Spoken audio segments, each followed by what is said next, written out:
हमने कब ठहराया तुम्हें कातिल अपना, मेरे तो ज़ख्म ऐसे हैं जो कातिल का पता देते हैं। हाँ जी दोस्तों, अब हम अपनी कहानी में आगे बढ़ते हैं। वर्षा, तुम घर जाकर आराम से सोचना, तुम्हें मेरी सब बातें समझ में आ जाएंगी।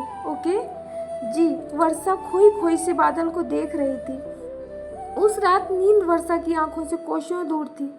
उसने सारी रात करवटों में गुजार दी। क्या ये सच है कि वो बादल को प्यार करने लगी थी? रात रात भर किसी के लिए जागना और दिन भर किसी के ख्यालों में खोए रहना, क्या यही प्यार है? बेवजह भी किसी पे यकीन करना और किसी की हर अदा पे मर मिटना, क्या यही प्यार है? ऐसे कई सवाल थे जिन्होंने नींद से उसकी आंखों की दुश्मनी करा दी थी। आखिर उसे अपने सवालों का जवाब मिल ही गया। पल पल किसी के बारे में सोचना और हर पल उसे भूलने की कोशिश करना, किसी की हर बात दिल पे ले लेना और दिल की बात कहने से डरना, हाँ यही प्यार है। शायद उसके दिल ने उसे ये बात समझा दी थी कि सच ही तो था कि वो बादल को चाहने लगी थी। धीरे धीरे वर्षा बादल के बहुत करीब आ गई।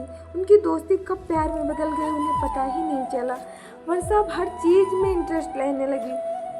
उसके होठों पर हंसी शायद ही कभी आती थी, अब तो वो बात बात पर हंसने लगती थी।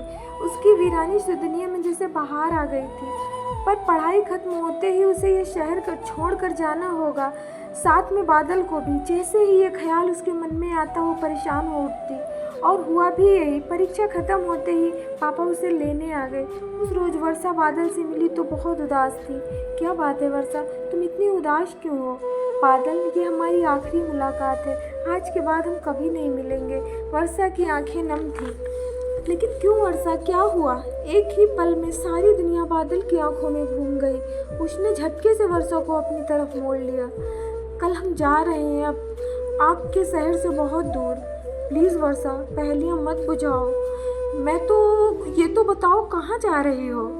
हम यहाँ पढ़ाई करने के लिए आए थे, हमारी पढ़ाई पूरी हो गई, अब हम फिर से अपने गांव वापस जा रहे हैं।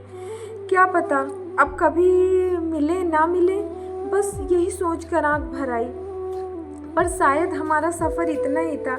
हम जानते हैं बादल, एक न एक दिन तो हमें जाना ही था। ये भी क्या कम है कि इतने